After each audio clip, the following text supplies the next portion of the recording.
Scusate il titolo, ma devo dire molte cose in poche parole. Finalmente ricomincia la MotoGP con i test in Malesia e a Mandalika e di conseguenza anche i post-GP. Quindi adesso con la vostra attenzione cercherò di spiegarvi tutto nei minimi dettagli di quello che si è visto. E se riuscissimo a spingere il video con un like, un'iscrizione al canale o una condivisione durante la sigla, non sarebbe affatto male. Via!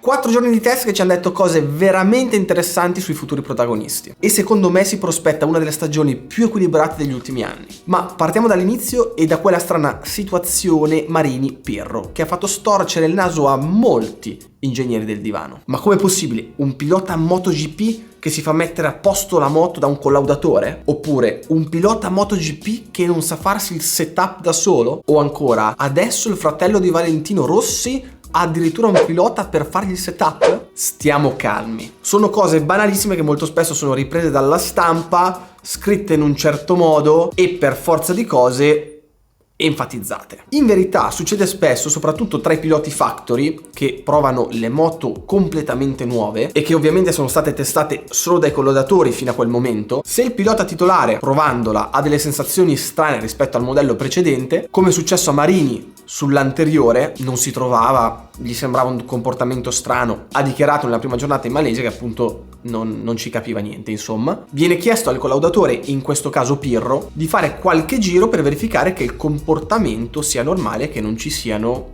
anomalie. A quel punto, dopo aver accertato che è tutto ok, il pilota titolare ritorna in sella e continua il suo lavoro di messa a punto. Questo è come andrebbe spiegato, invece di dire che Marini ha i piloti segreti nei retro box che gli mettono a posto la moto. Comunque, torniamo a quello che abbiamo visto nei test. Partiamo pronti via dalla cosa che ha fatto più incazzare gli avversari di Ducati: l'abbassatore all'anteriore oltre che al posteriore, visto ormai su tutte le moto. Il buon Barbetta Dalligna detta sempre il passo tra gli ingegneri in MotoGP e sinceramente mi fa abbastanza ridere tutta questa pantomima del non è legale, non si può usare e via dicendo, perché tanto esattamente, vi ricordate il cucchiaio famoso? Appena si è stabilito che si poteva usare, tutti a copiarlo. Per fare un esempio, Albesiano, direttore tecnico di Aprilia, in un'intervista ha detto: non bisognerebbe spingersi così in là con queste furbate tecniche, perché di lì a poco poi la ricerca diventerebbe molto più dispendiosa con la ricerca sempre di questi buchi di regolamento e furbate varie. E qui io dico, siamo in MotoGP o siamo a campo de carne? Se non si vuole innovare ci sono un sacco di altre categorie nel quale la ricerca è molto più limitata. Ma secondo me, come al solito, finiremo per vedere tutte le altre marche che cercheranno di affossare questa novità tecnica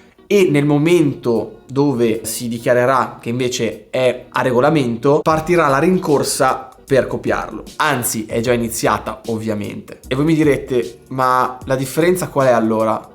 È semplice.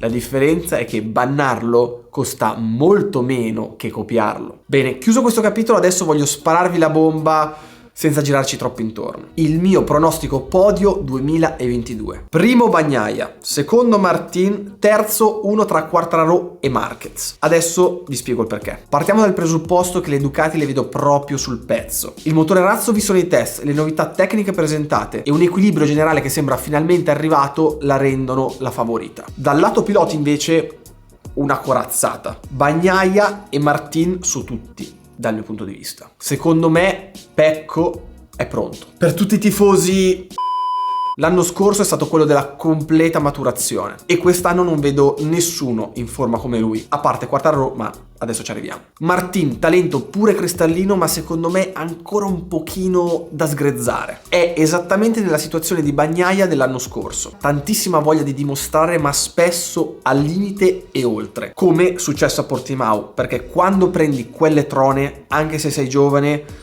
un minimo ti segnano e ti fanno imparare. Però è un processo nel quale ci vuole un po' di tempo. Vai fortissimo, trona, torni un po' giù.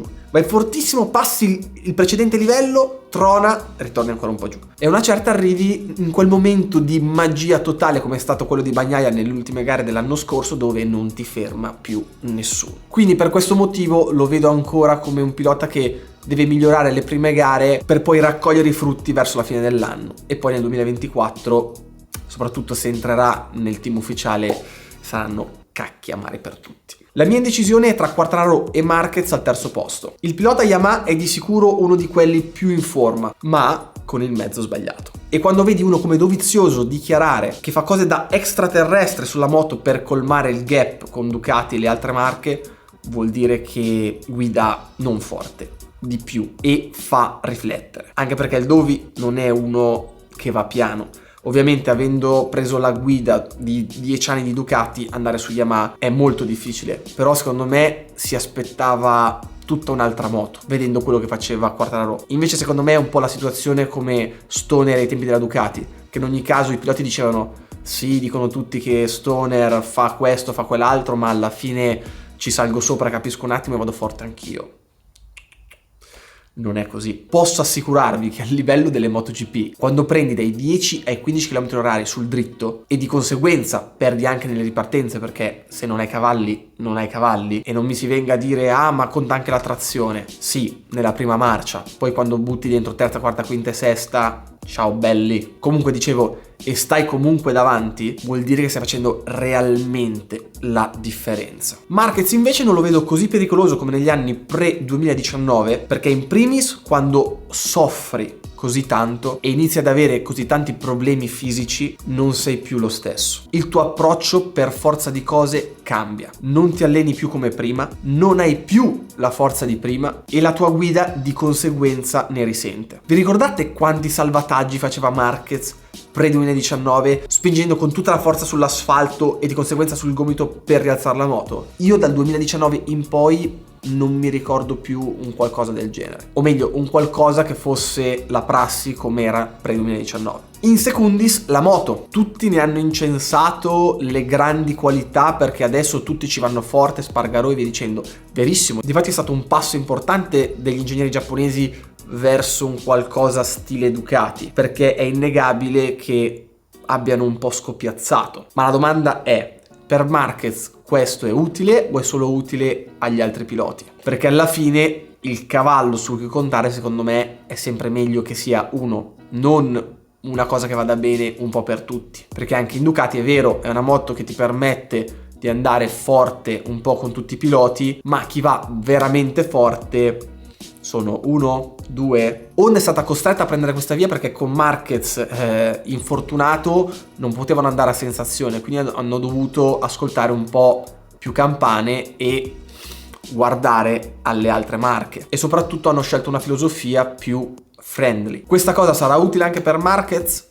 Secondo me no. Bene, direi che come primo post GP di carne al fuoco ne abbiamo messa, non vedo l'ora della prima gara in Qatar. Sfrutto il momento per dirvi che tra poco inizierà anche il mio di campionato, anzi parlerei più di stagione perché di cose ce ne sono una marea, partendo dal progetto più ambizioso, che è ovviamente quello dell'International Trophy. Con Ducati abbiamo deciso di correre e partecipare con una moto veramente vicina alla serie. Qualcuno ovviamente avrà già visto i video dei primi test a Valencia. L'obiettivo dopo 4 anni di vicecampione è sempre quello di vincere. Sarà un po' più difficile, ma le sfide sono quelle che ti creano più motivazione, ti spingono a dare il meglio, quindi secondo me sarà molto curioso. Sarà una sorta di Cremona 2022 più ad alto livello. Oltre a questo faremo una wild card nel BSB, una wild card nel CIV.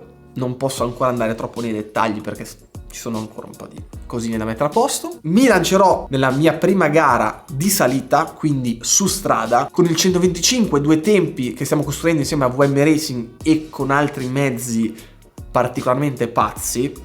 Uno di Malossi e un altro di una marca che non si può dire, e poi ci saranno altre cose che vi dirò a tempo debito. Stiamo anche chiudendo la campagna sponsor 2022. Ci rimane qualche spazietta ancora da riempire, quindi se avete un'azienda e volete far parte dell'avventura di quest'anno, scrivete la mail che trovate qui sotto in descrizione. Come al solito, gas, e ci vediamo al prossimo video.